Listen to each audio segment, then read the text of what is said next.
This is a story about ancient lost knowledge refound. In this case, it's about the ancient tradition of the sacred lyre, drawing on the work of John Curtis Franklin of the University of Vermont and a new understanding of a musical Mesopotamian tablet in the Penn Museum. I'm very grateful to my friend Professor Richard Yanko of the University of Michigan for seeing that this material would be of interest to me and putting me in touch with John Franklin. This rediscovered knowledge dramatically changes the history of music and, inseparable from that, of religion. For me, it's been literally life-changing. And yet, it's a simple story about the seven-stringed lyre. The instrument might change, but its music, its harmonies are unchanging and form a continuous thread through thousands of years. A sign of a worldview, a world drawn to unity by a living power of harmony, which has been lost and refound over the millennia. This is an illustration from Francesco Gaffori's Practica Musica, published in 1496. The image was coloured for me by Carl Johnson. This is the clearest Renaissance illustration of the relationship between the musical scale and the musical modes, the celestial spheres, and also here the muses. What this shows is a musical scale, a scale ascending from A if we were to play it on the white notes of a piano. It's this precise scale which is at the center of this story. If you think of a piano, the white notes are not all the same distance apart. Not all have black notes between them. The notes B and F are half the distance apart of the notes C and D. B and C and E and F are a semitone apart. C and D, F and G, G and A and B are a tone apart, with black notes between them. If we play a scale from any single note, the order of semitones and whole tones will be different. Each scale will have a different sound or mood. Our minor scale is a scale on A, often thought sad. A major scale is a scale on C, a brighter or happier sound. In the music of the medieval Western Church, the mode beginning on D, called here the Dorian, was thought to be the most suited to devotion. We can see here that the note D and its mode belongs to the sun. The mode on F, here called Lydian, the mode of delight, belongs to jovial Jupiter. Gaffori in this diagram also adds the muses. There are traditionally 9 muses. Here 8 are attached to a tone and a heaven. Euterpe is the giver of delight, so she belongs to Jupiter. Polyhymnia is muse of sacred song, so sings for Saturn, the melancholy planet. The muse Urania belongs to the sphere of the stars. Thalia, muse of comedy, is sometimes said to have no music, but that's wrong. Comedy is the art of combination. Thalia weaves all the music of the muses into the music of earth, nature. Perhaps we should call them sirens. Plato, in the myth of said they sat on the spheres singing, their individual sounds making a perfect harmony. This is an illustration of the fundamental harmony within the world and the soul. We might think that harmonies come from number, but this is about feelings, archetypal qualities in the world and the soul. And here's the point of this talk. Something so simple it might not be obvious how astonishing it is. This specific scale, 7 different notes and an octave, with its associations of planets or deities, is now known to have been used consistently and continuously for at least 3,000 years. It is unchanging, yet often unrecognized wisdom. The musical scale has its origin in the sacred 7-stringed lyre. This is its story, the story of the lyre, the musician and the Queen of Heaven. The story begins on Cyprus at Paphos. There may have been other stories in other places and other times, but this story begins at Paphos.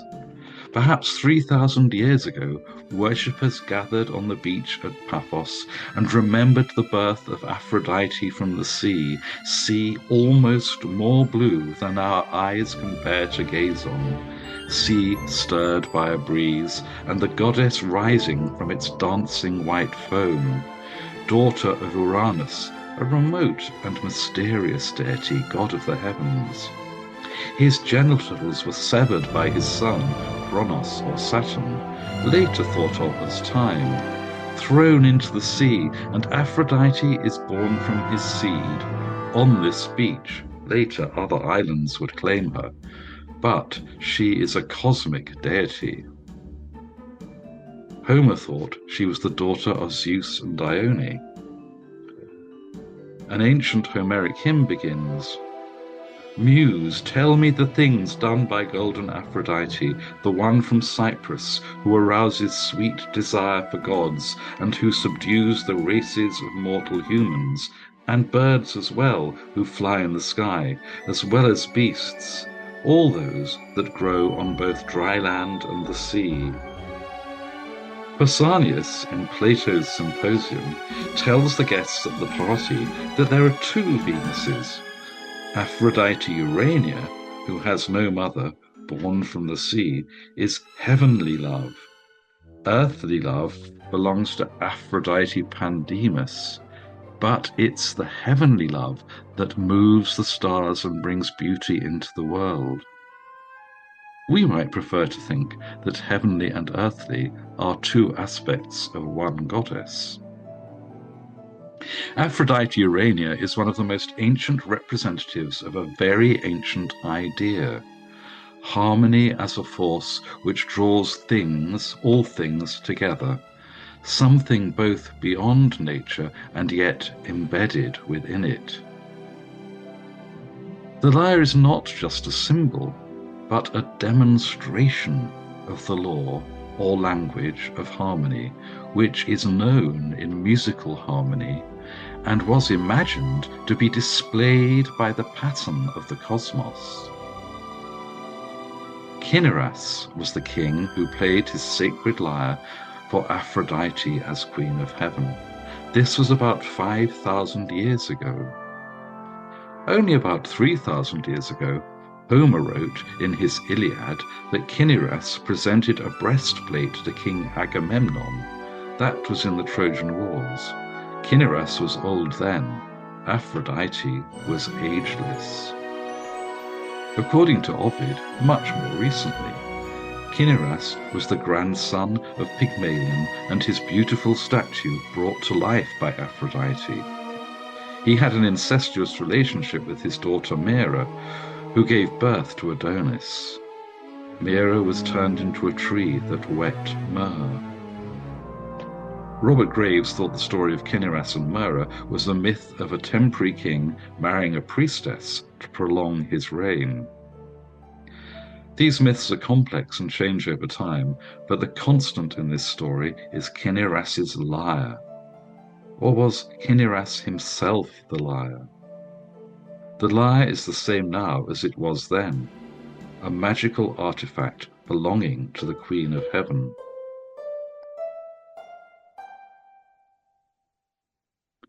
There are other priest-musicians.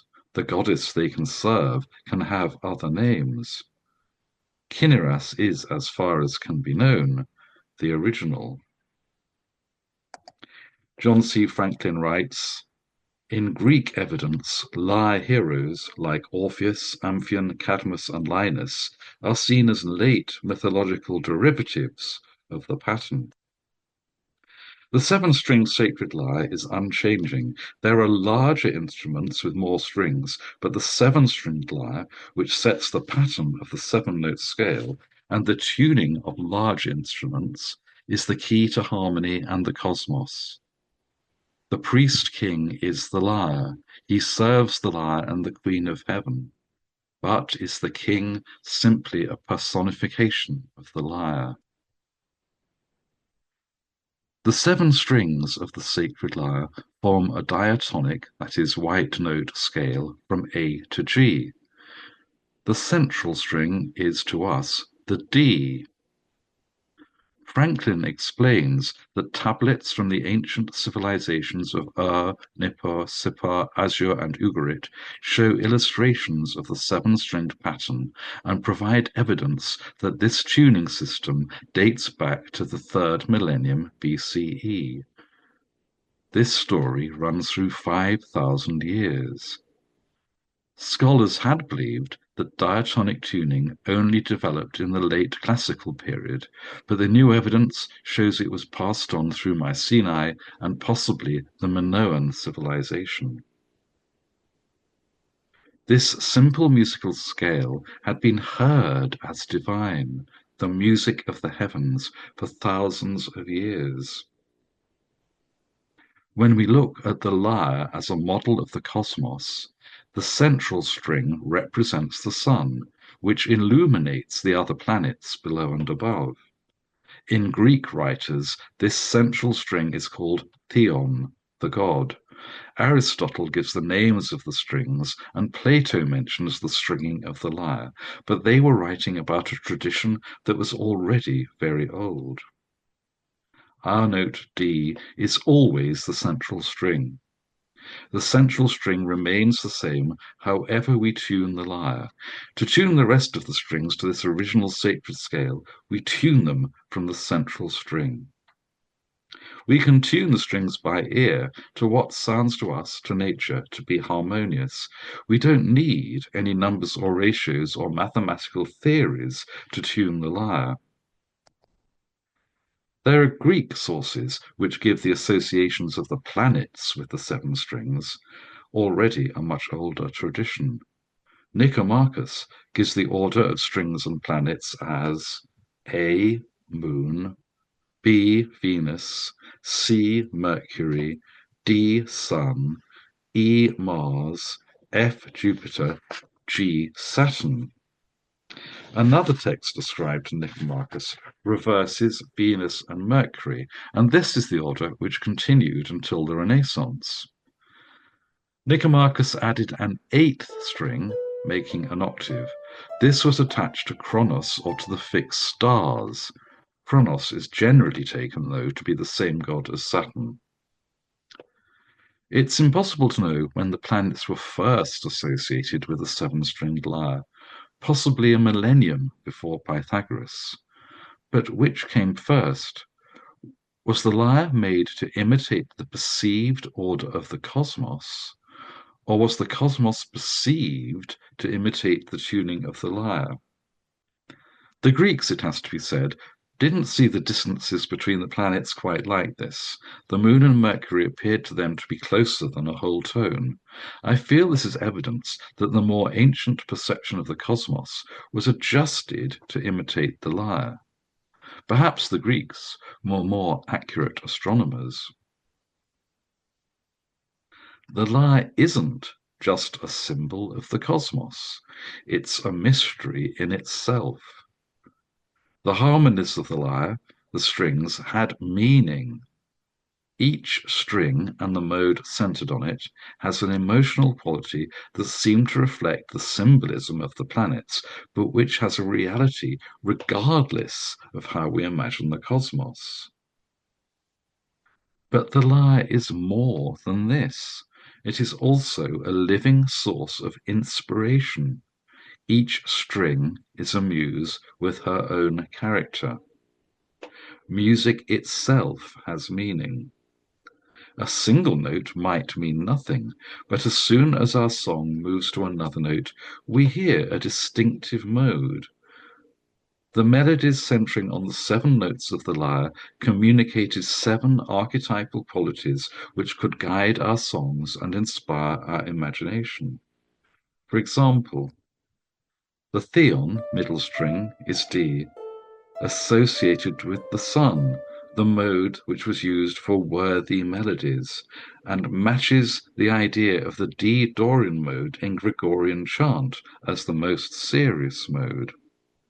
Gofori places the muse Melpomene here. If we sing chants in which F is dominant, they will have a bright sound because of the position of the semitones in relation to F, which is suited to delight and joy. This is the tone and the mode of Jupiter or Euterpe. In modern music, it's as if the harmony wants to modulate upwards a fifth. In contrast, a chant in which G dominates will tend to be sombre or melancholy, as if the music wants to modulate down a fifth. This is the tone of melancholy Saturn or polyhymnia.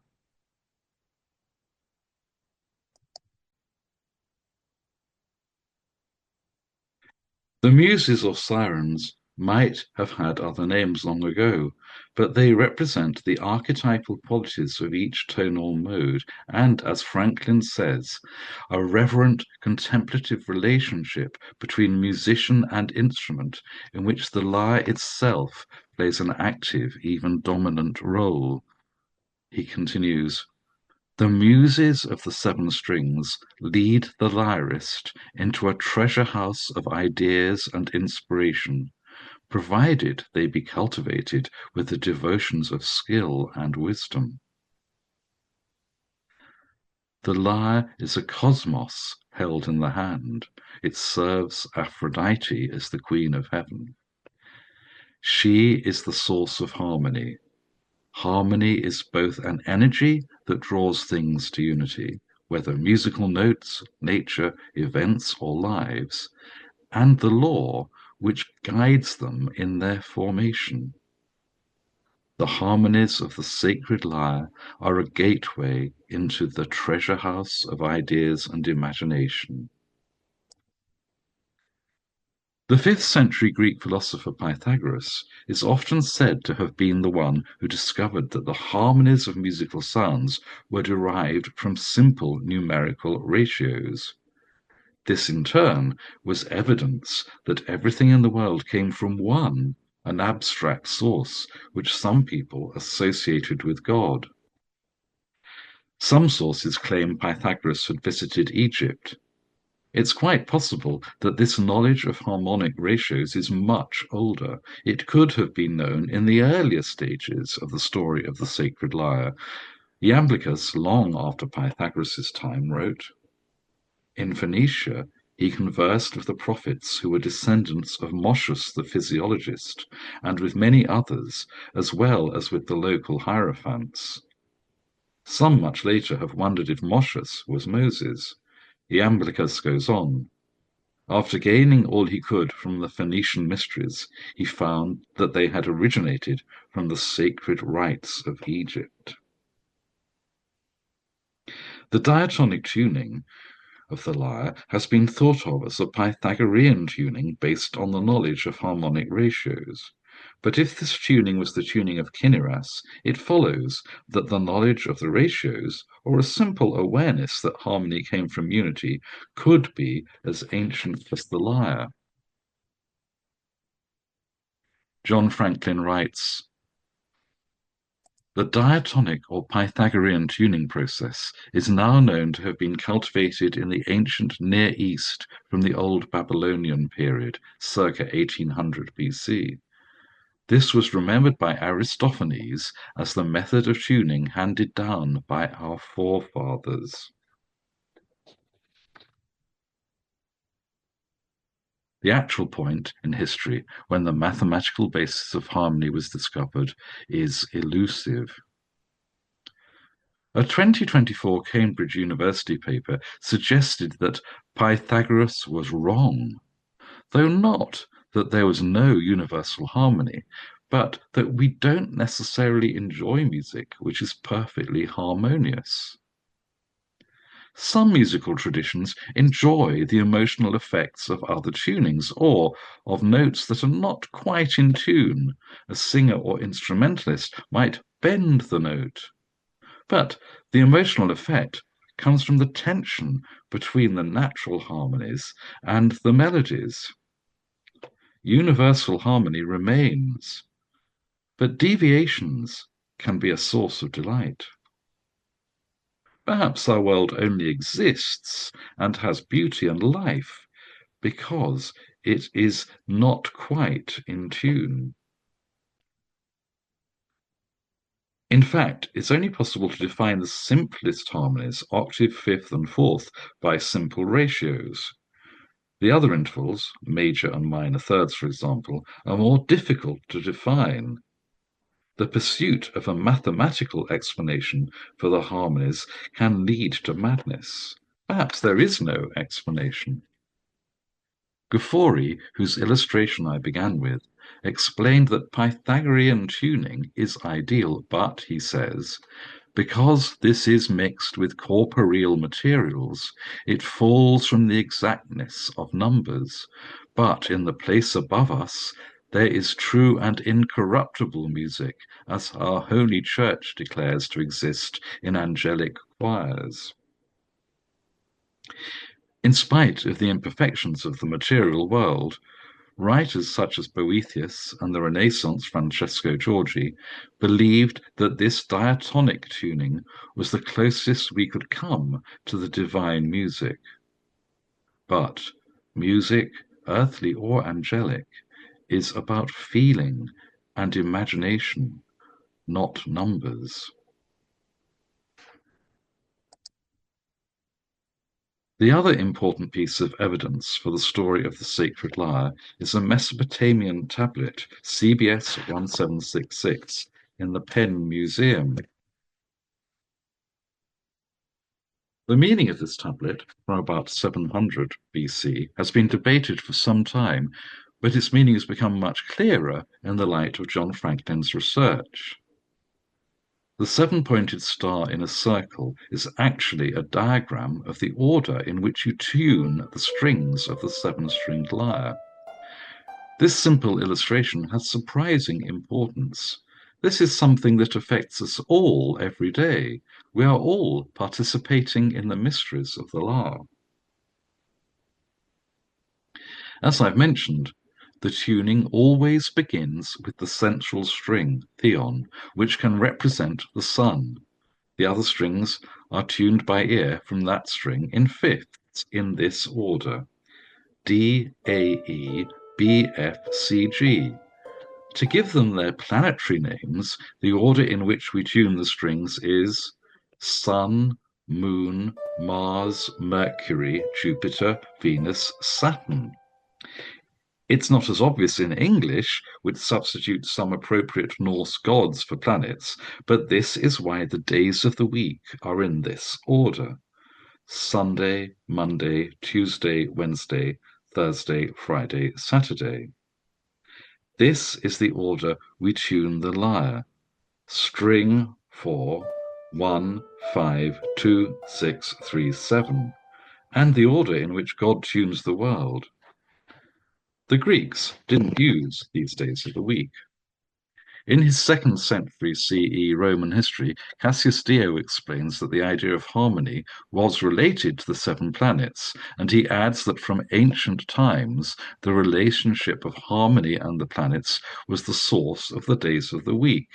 He thinks this was known to the Egyptians, but, Cassius Dio writes, the custom, however, of referring the days to the 7 stars called planets was instituted by the Egyptians, but is now found among all mankind, though its adoption has been comparatively recent. At any rate, the ancient Greeks never understood it, so far as I'm aware. You will find all the days to be in a kind of musical connection with the arrangement of the heavens. The Greek writer Celsus wrote about the Mithraic mysteries. in which initiates climbed a ladder, the Latin scala is the root of the musical term scale, of 7 rungs, where each rung was associated with a classical planet. The initiates ascended through the planetary spheres in this order: 4, 1, 5, 2, 6, 3, 7, not in the order the spheres appear in the sky. Again, this was, as Cassius Dio wrote, a kind of musical connection with the arrangement of the heavens. The Mesopotamian tablet shows that this was an ancient wisdom centuries before the development of the cult of Mithras, and centuries before Pythagoras, and known throughout Near Eastern cultures. The Greeks had their own musical theory. Because Greek sources were so respected in the West in the Middle Ages, Greek terms were adopted for tunings and modes, but this creates confusion. The ancient sacred lyre tradition was passed down to the Christian world through the Hebrew temple. The chronology of the Hebrew religion is difficult to disentangle. When did the events happen? When were they written about? Did the Hebrews' insistence that there could only be one God have its origin in Pythagorean teaching about unity and harmony? This God is beyond creation, yet known through creation. We participate in creation. Our words make God known to himself. There are no worldly deities or spirits within nature, because nature is sacred in itself. Everything has meaning by being what it is. Creatures, trees, mountains, rivers, all coming from one source. And the story of creation means everything exists in time. Everything is a story. It was a very different way of seeing the world and our relationship with it. In the beginning, God created the heaven and the earth was without form and void, and darkness was upon the face of the deep, and the Spirit of God moved upon the face of the waters. Creation began with light. God said, "Let there be light," and there was light. Light is the creative force which existed before the sun, moon, and stars were made. God created the world in 6 days and rested on the 7th. The idea of the week, as I've explained, was ancient and comes from the tuning of the lyre. The Hebrews didn't name the days after the planets. They simply called them first day, second day, and so on.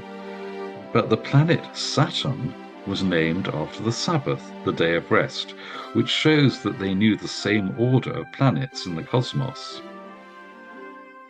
And God saw everything that he had made, and behold, it was very good. And the evening and the morning were the 6th day. Creation was very good. Unfortunately, the first human beings lost their harmonious relationship with the good creation. In Job 38, God says, "Where wast thou when I laid the foundations of the earth? Declare if thou hast understanding. Who hath laid the measures thereof, if thou knowest? Or who hath stretched the line upon it? Whereupon are the foundations thereof fastened? Or who laid the cornerstone thereof?" When the morning stars sang together, and all the sons of God shouted for joy. David, later King David, father of Solomon, who built the first great temple, composed the Psalms, which are at the heart of worship. David's instrument is the lyre. He is one of the succession of sacred lyre players. There's a rabbinic tradition that David's lyre was 7-stringed, as it is in this medieval illumination. John Franklin, in his Kinniras, the Divine Lyre, suggests that this was indeed the case. The association of David with the 7-stringed lyre is implied by his role as king, sacred player, singer, and the Hebrew name of the lyre, Kinnor, is derived from Kinniras. David sings praises to the Kinnor, the lyre, usually translated as harp. I will incline mine ear to a parable. I will open my dark saying upon the harp. And his music can be used for healing, restoring harmony in the soul. And it came to pass, when the evil spirit from God was upon Saul, that David took an harp and played with his hand. So Saul was refreshed and was well, and the evil spirit departed from him. This story ensured that the idea that the music of the harp could be used for healing was remembered throughout the Middle Ages. The temple was a model of creation and was God's dwelling place on earth. One of the most important features of the temple was the menorah, a seven-branched candlestick made from one piece of gold. Philo, writing in the 1st century AD, explains the cosmic symbolism of the menorah. He wrote, "And as to the seven lamps of the candlesticks, they refer to the course of the planets which are of that number."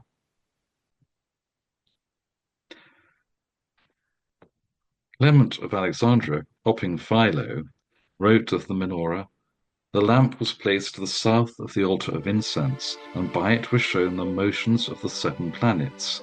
The sun, like the lamp, set in the midst of all the planets, dispenses with a kind of divine music to those above and to those below." In other words, the lamp has the same form as the seven-string lyre of the Babylonian system, with the sun as its central string. It's worth reading Psalm 43, remembering that the lyre is the kinnor, with seven strings tuned exactly as the seven lights of the lamp in the temple. O send out thy light and thy truth, let them lead me, let them bring me unto thy holy hill and to thy tabernacles. Then will I go unto the altar of God, unto God my exceeding joy. Yea, upon the harp will I praise thee, O God, my God.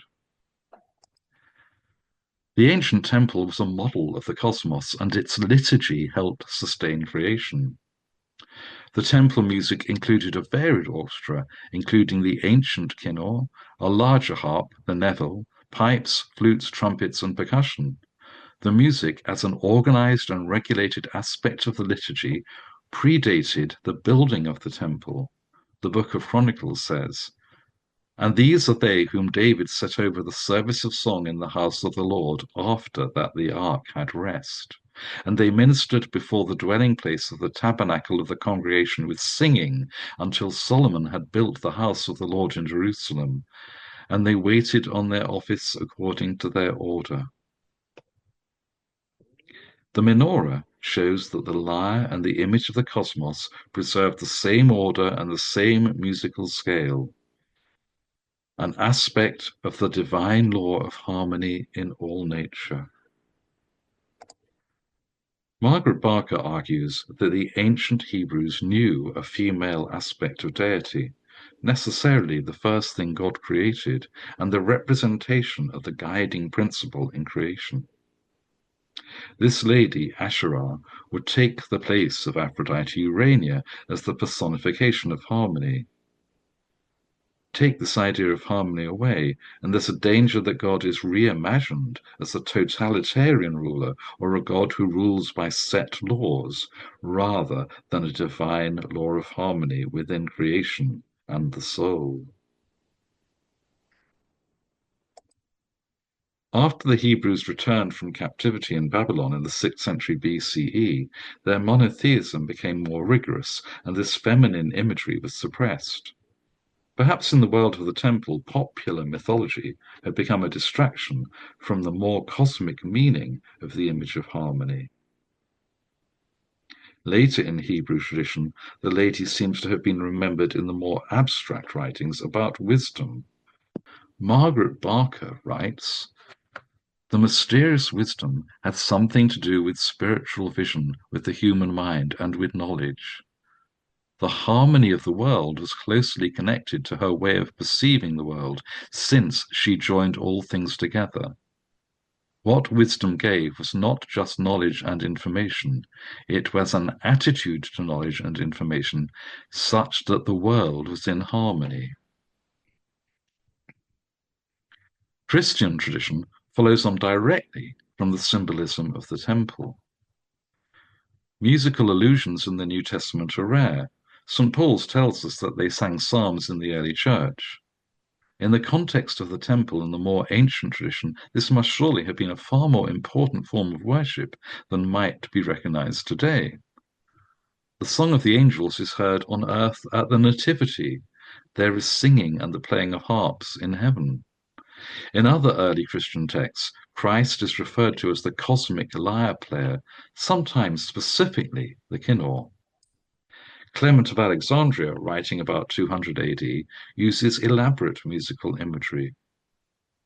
Tuning this world and this microcosm, I mean man, both soul and body, with the Holy Spirit, he plucks this many-toned instrument, man, and sings thereto for God. And also, the union of many in one, issuing in the production of divine harmony out of a medley of sounds and division, becomes one symphony following one choir leader and teacher, the Word, reaching and resting in the same truth and crying, Abba, Father. Medieval theology developed the idea from Genesis that everything is formed from light. Let there be light. The great 13th century Franciscan theologian, Bonaventure, explained that, though all things had their causes and designs, seminal reasons, in God, their generation cannot take place in generative and corruptible matter except by the beneficial action of the light of those heavenly bodies that are most remote from generation and corruption, namely the sun, moon, and the stars.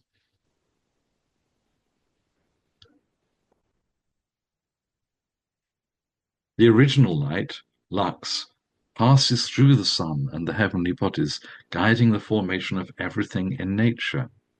But this lux also encompasses sound and all the senses, touch and smell. Light is incorporated into nature and forms the laws of universal harmony. The Gregorian modes of the Western Church were a way of classifying existing chants. Though the system was not established until the 9th century AD, by tradition or nature it follows exactly the 7-note scale of the sacred lyre. The 8 modes are arranged in the order of the days of the week. Number 1 is on D, the sun, number 2 on the moon, and so on. The 8th returns to D to make the octave, the Sunday of the following week. The Gregorian modes are numbered 1 to 8, but at some point were given Greek names from Greek texts that were known in the Middle Ages, including Boethius, but these are confusing and misplaced. The Gregorian modes are numbered in the order of the days of the week and the order in which sun and planets were created. An 11th century song demonstrates the notes of each planet as they appear in the tuned cosmos. The order of the planets from Earth to heaven is similar to the harmony of pitches. Cicero traced them from the lowest numbers in ascending order thus: Moon, Hermes, Venus, Sun, Mars, Jupiter, and Saturn. In a similar order, you should pass out pitches.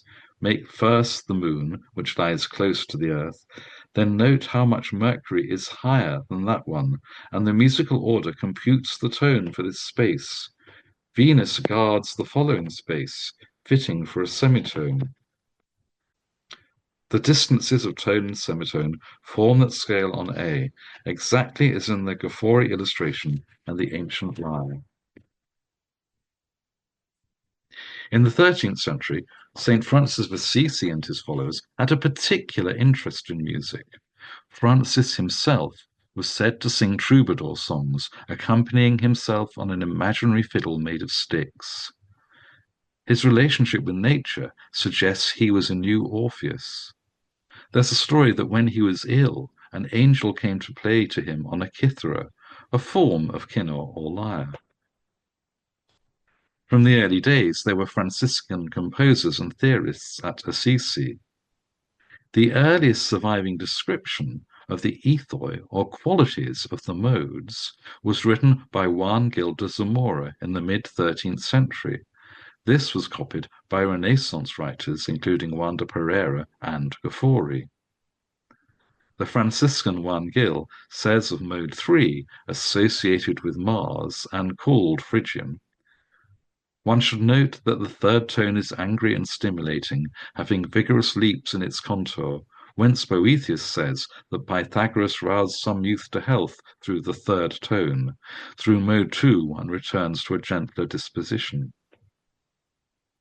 Of mode 5, Jupiter's mode, Juan Gil says, one should note that the fifth tone is modest and delightful, cheering the sad and softening the anxious, calling back the fallen and hopeless.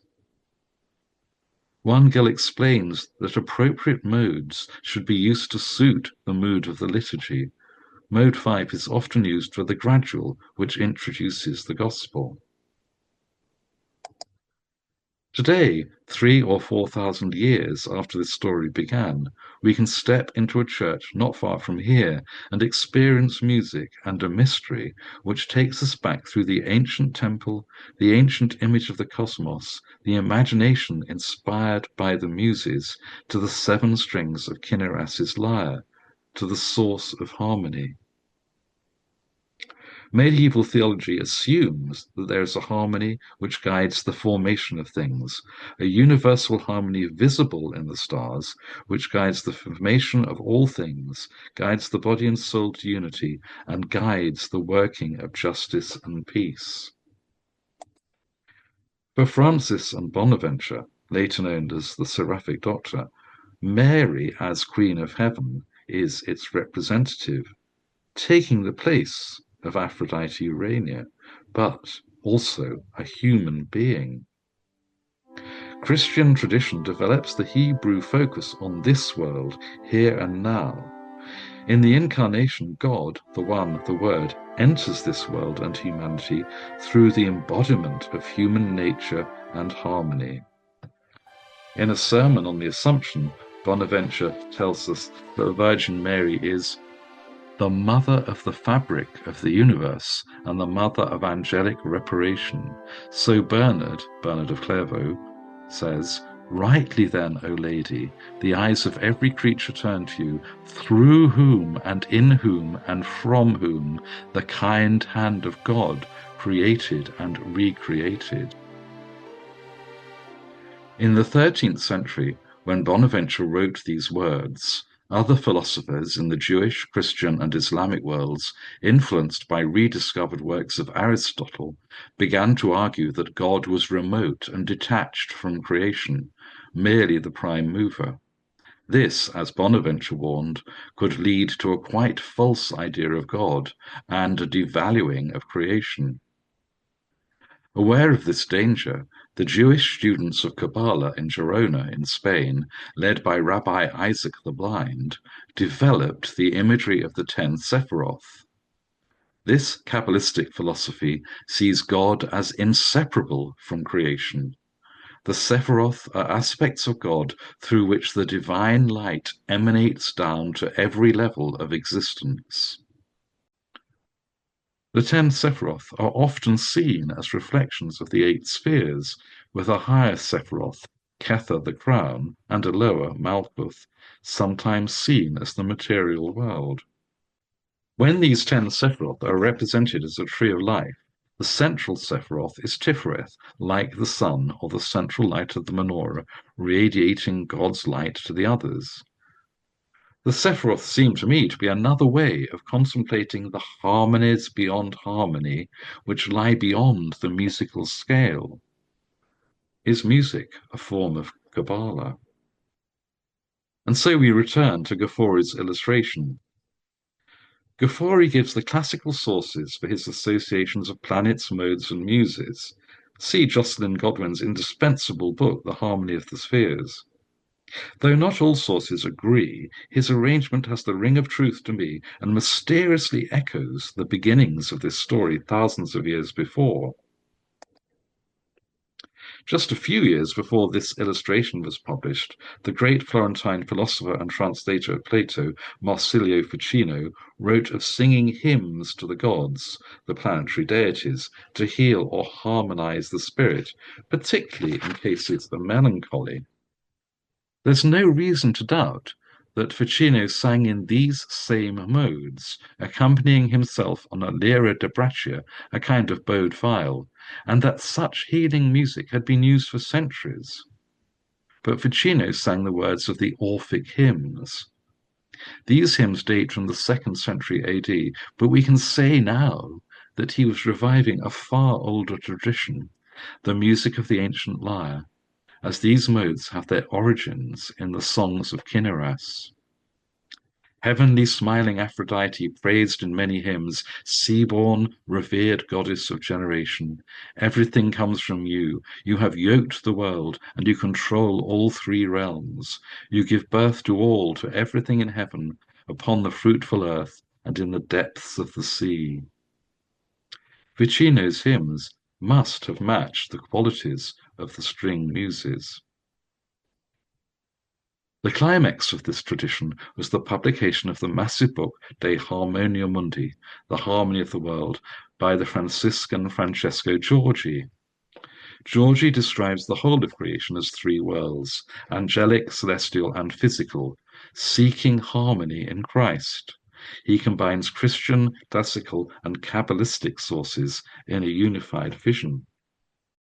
As a devout Catholic, Giorgi sees Mary as Queen of Heaven even more powerfully than the medieval theologians.